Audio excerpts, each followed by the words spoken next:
That time of year again when this guy comes to our station with his mad pumpkin carving skills. And this next hour, he's going to make some ghoulishy creative pumpkins. And Dr. Carvingstein, also known as Ken Clayton, to folks here in the community. We interchange those names. That's right, we do. Especially during the month of October for Halloween. So you've brought some examples. You're going to be working on some creations throughout the next hour. That's right. I was just talking about some of the trends. Well, okay, I'm going to be doing some old style carving with a big long knife. But you know, a lot of the trends now, they have so many foam pumpkins available. Trying to get the kids in without carving, plus they last. So up here, for example, this one in the middle is a glow-in-the-dark pumpkin. And you can do it that way, or you can do it this way.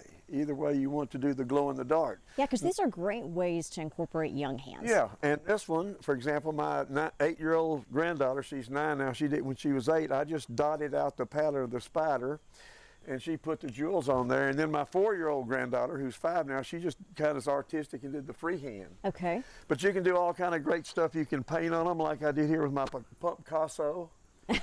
And I made this. This is just styrofoam balls. This is Felix the cat. Okay. And you can do all kinds of stuff. You can do... over my shoulder, I see the pumpkin you made several years ago for with you, me. yeah, and you're still just as beautiful.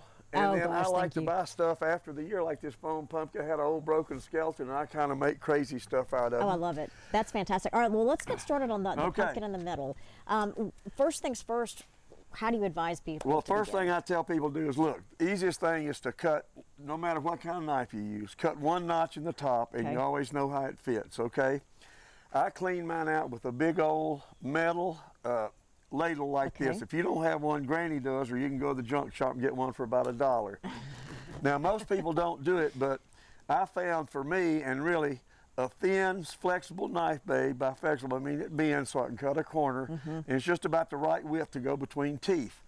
Now, what I tell you, if you want to draw your figure on there instead of using the black marker, if you use red, nobody can see it ahead of time. Okay. Or, you know, after you get it done. But let me tell you, it's going to be warm, so I would suggest not to do it till the Monday before Halloween. Okay, it will rot. But if you want to do it before that, take a black marker, draw your design in, and then cut it out when you get through. So that way you can have a design on there. Well, let's show us some of your cuts, if you will. Okay, well, I kind of pre-cut some of these, but you can see what I've done is, see, I'm able to cut this circle because I have this knife like this. Okay.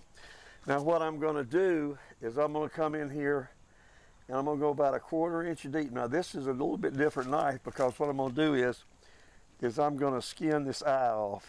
Okay. And it's not so important in the eye as it is in the teeth, because I get a little crazy sometimes.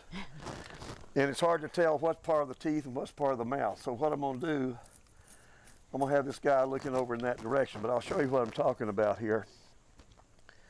Let me pop this out. Okay. Do you ever fall short of good ideas? You carve so many pumpkins. I've carved so many, I just have to make sure I don't do exactly the same thing every time. But now you see here, the problem is this part of the mouth or is that a tooth? Well, actually, it's a tooth. This is part of the mouth. So what I'll do is I'll come in here just like I showed you, about a 1/4 inch deep. Okay. And I'll skin this back. Now, what I tell people is I do this because I've done that a lot of times, but you notice I'm wearing a big protective glove, and I suggest anybody do that. You can get these at Lowe's, Walmart, any place, and it has what they call a gauntlet, so I can hit my wrist. Okay. Now, I use this. This just helps me. This little finger caught helps me grip my knife. You don't have to use that. I like this because it's got a nice rubberized handle. All right, so well, we're going to continue to watch Dr. Carvingstein work throughout the hour. He's going to work on this pumpkin and 2 other pumpkins. And who knows, Todd, you might get some inspiration here. And you know, Beth, my good friend Ruby Evans said you better make them scary this year or else. Oh, we got to make them scary. So Dr. Carvingstein is going to do that. Yep, and my We're on live at 5 at 4. Granddaughter Elena and granddaughter Karina. All right, Todd Howell.